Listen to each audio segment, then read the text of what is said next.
To my channel. आज हम पढ़ने वाले हैं डिजाइन ऑफ मशीन एलिमेंट में। टॉपिक है numerical problem based on clamp coupling.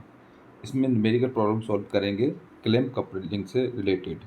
Question दिया हुआ है design a clamp coupling to transmit 30 kilowatt 800 RPM। The allowable shear stress for the shaft and key is 40 megapascal and the number of bolts connected the two holes are 6. The permissible tensile stress for the bolts is 70 megapascal. The coefficient of friction between the muff and shaft may be taken as 0.3. Question दिया हुआ है, ये question है clamp coupling से related. इसमें बोला गया एक क्लैंप कपलिंग की डिजाइन करना है जिसमें पावर ट्रांसमिट हो 30 किलोवाट, इसकी स्पीड दी हुई है 100 RPM और जो शाफ्ट की शेयर स्ट्रेस है 40 मेगा पास्कल दिया हो और शाफ्ट एंड की के लिए, और नंबर ऑफ बोल्ट्स कितने हो 6 हो, और परमिसिबल टेंसाइल स्ट्रेस कितना हो बोल्ट का 70 मेगा पास्कल दिया हुआ है, और कोएफिशिएंट ऑफ फ्रिक्शन लेना है इसमें 0.3। सो इस क्वेश्चन के में डिजाइन करेंगे क्लैंप कपलिंग के लिए, सॉल्यूशन करेंगे। गिवन पावर ट्रांसमिट कितना दिया 30 किलोवाट, पी इक्वल टू है 30 किलोवाट, इसको वाट में चेंज करेंगे तो हो जाएगा 30 इंटू 10 क्यू वाट, क्योंकि 1 kilowatt equal to 10 cube watt होता है। सो ये हो जाएगा 30 into 10 cube watt. Speed N equal to दिया 100 RPM, तो एन इक्वल टू हो जाएगा 100 RPM। शेयर स्ट्रेस दिया हुआ कितना 40 मेगा पास्कल, तो टाउ इक्वल टू है 40 मेगा पास्कल, इसको कन्वर्ट करेंगे तो 40 न्यूटन पर mm स्क्वायर इसका शेयर स्ट्रेस हो जाएगा। नंबर ऑफ वोल्ट कितने हैं 6, N equal to 6। Tensile stress कितना 70 मेगा पास्कल, तो sigma T equal to 70 mega pascal, इसको कन्वर्ट करेंगे तो क्या हो जाएगा 70 न्यूटन पर mm square. Coefficient of friction है 0.3, न्यू इक्वल टू 0.3। इस टाइप से उसमें सॉल्यूशन में गिवन लिख देंगे क्या क्या चीज़ दी हुई है। तो उसमें पावर ट्रांसमिट दिया 30 किलोवाट, तो P इक्वल टू 30 किलोवाट, इसको वाट में चेंज करेंगे तो 30 इंटू 10 क्यू वाट हो जाएगा। स्पीड दी हुई है 100 RPM, so N equal to 100 RPM। Shear stress shaft end की का दिया होगा 40 मेगा पास्कल, तो tau equal to 40 mega pascal, इसको न्यूटन पर एम स्क्वायर में चेंज करेंगे तो 40 न्यूटन पर mm स्क्वायर लिख सकते हैं। टेंसाइल स्ट्रेस दिया 70 मेगा पास्कल और नंबर ऑफ बोल्ट कितने दिए 6 दिया है, तो N equal to 6। Tensile stress है 70 मेगा पास्कल, इसको लिखेंगे 70 न्यूटन पर mm स्क्वायर, और कोएफिशिएंट ऑफ फ्रिक्शन है 0.3, तो म्यू इक्वल टू 0.3। इस टाइप से सॉल्यूशन में गिवन लिख लेते हैं जो डाटा दिया हुआ है। तो इसके लिए सबसे पहले इसमें जो डिज़ाइन करेंगे, डिज़ाइन में सबसे पहले आता है डिज़ाइन फॉर शाफ्ट के लिए डिज़ाइन करेंगे। So let D equal to diameter of this shaft का डायमीटर को डिनोट करेंगे डी से।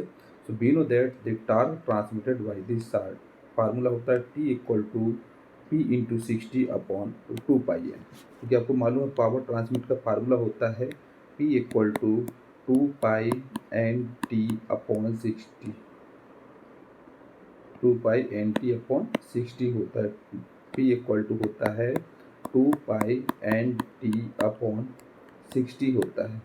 इसके द्वारा हम टार्क निकालेंगे तो T इक्वल टू कितना हो जाएगा, इसको हो जाएगा तो T इक्वल टू हो जाएगा ये P इंटू 60 अपॉन 2πn। तो इसमें वैल्यू टार्क का फार्मूला हो जाएगा T equal to P into 60 upon 2πn। Value put कर देंगे, P हमको ये दिया हुआ 13 10⁻⁵, तो ये पुट कर दिया 60 अपॉन 2π इंटू n, n कितना है 100 RPM, तो 100 पुट कर दिया। इसको जब सॉल्व करेंगे 30 इंटू 10⁻³ इंटू 60 अपॉन 2π इंटू 100 आ जाएगा 2865 न्यूटन मीटर। इसको लिख सकते हैं 2865 इंटू 10⁻³ न्यूटन mm के बराबर। तो ट्विस्टिंग मूवमेंट जो टार्क आ गया, टार्क कितना आ गया 2865 इंटू 10⁻³ न्यूटन mm आ गया। सो इसके आगे है we also know that the torque transmitted by this shaft, formula होता है T equal to π/16 into T tau into d⁻⁵। ये हम जानते हैं कि ट्विस्टिंग मूवमेंट का फार्मूला होता है शाफ्ट का T equal to π/16 into tau into d⁻⁵।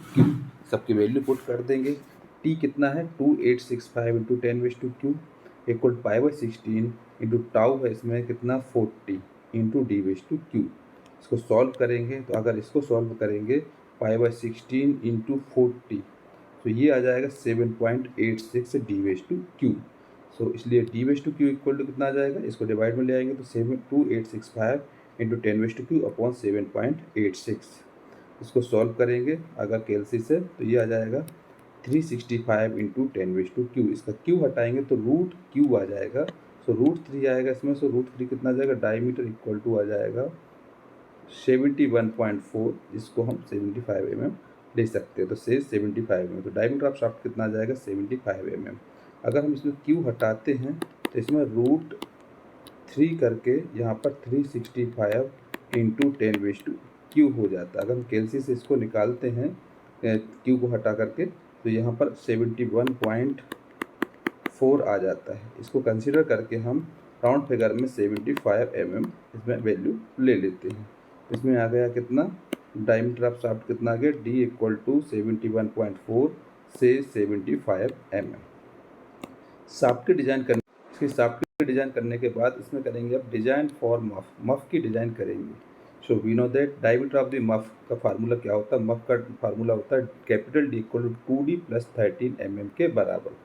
2D + 13 D कितना है 75 लिया हुआ है।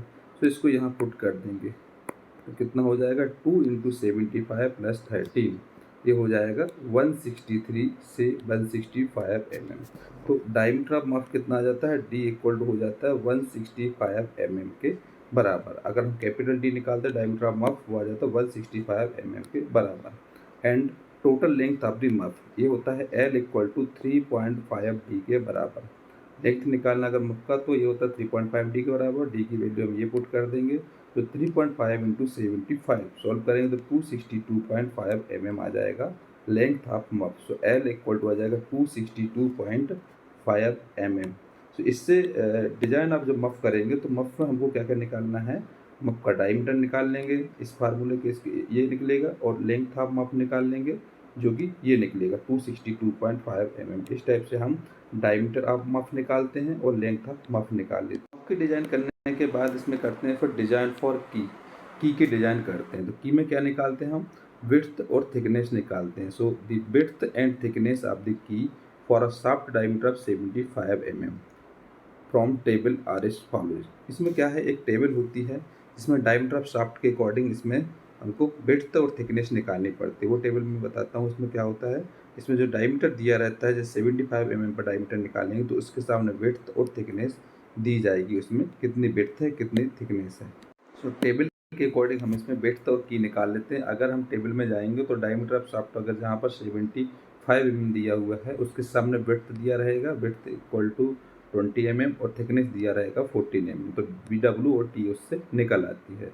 एंड लेंथ ऑफ की हो जाता है जो कि होता है टोटल लेंथ ऑफ मफ के बराबर। लेंथ ऑफ की निकालना रहता है जो कि जो लेंथ ऑफ मफ है जो अभी निकाले थे 3.5 डी से उसके बराबर रहता है। तो 262.5 हो जाएगा लेंथ ऑफ की। इस टाइप से लेंथ ऑफ की भी निकाल लेते हैं। इसके बाद डिजाइन फॉर बोल्ट की डिजाइन करना है। सो लेट DB होता है इसमें रूट या तो को डायमीटर ऑफ बोल्ट का डायमीटर होता है DB से नोट करते हैं। तो we know that torque transmitted का फार्मूला होता है T equal to π²/16 into mu into DB का whole square sigma T into N into D। ये होता है बोल्ट के लिए फार्मूला लगाएंगे डिजाइन करने के लिए। तो T इक्वल टू π/16 का π² इंटू म्यू इंटू DB का square sigma T to N into D। इसमें जो कि अगर इसका देखा जाए तो T होता है इसमें टॉर्क ट्रांसमिटेड, म्यू होता है कोएफिशिएंट ऑफ फ्रिक्शन, DB होता है बोल्ट का डायमीटर और सिग्मा T होता है टेंसाइल स्ट्रेस, N होता है नंबर ऑफ बोल्ट और D होता है डायमीटर ऑफ द शाफ्ट। तो इस टाइप से इसमें सबके डायमेंशन होते हैं, सबके डायमेंशन पुट कर देना। इसमें T होता है कितना 2865 into 10⁻³ equal π²/16, mu coefficient of friction दिया हुआ है क्वेश्चन में 0.3 और DB का होल स्क्वायर DB हमको निकालना है। इसमें टेंसाइल स्ट्रेस दिया हुआ है 70 और इंटू नंबर ऑफ बोल्ट 6 हैं into D diameter of shaft 75। अगर इसको हम सॉल्व करते हैं π²/16 इंटू 0.3 इंटू 70 इंटू 6 इंटू 75 ये आ जाता है 5830 और DB का स्क्वायर। तो DB का स्क्वायर इक्वल टू हो जाएगा, ये डिवाइड में चला जाएगा 2865 इंटू 10⁻³ अपॉन 5830।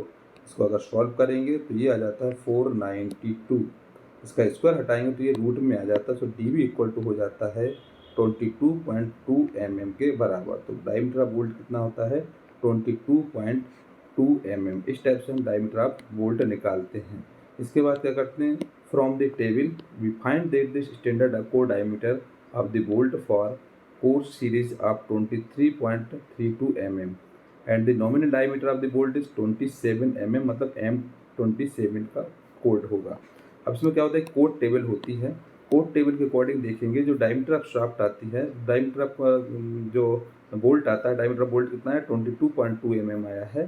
तो उसके सामने हम देखेंगे तो उसका जो एक स्टैंडर्ड डायमेंशन होता है जो कि 23.32 डायमेंशन होता है इसका स्टैंडर्ड डायमेंशन। तो इसलिए हम इसमें जो स्टैंडर्ड नॉमिनल डायमीटर जो होता है बोल्ट का वो कितना ले लेंगे 27 mm के बराबर। तो ये हो जाएगा M27 इसका कोड हो जाएगा। इस तरीके से हमको न्यूमेरिकल प्रॉब्लम बनाना है डिजाइन ऑफ क्लैंप कपलिंग की।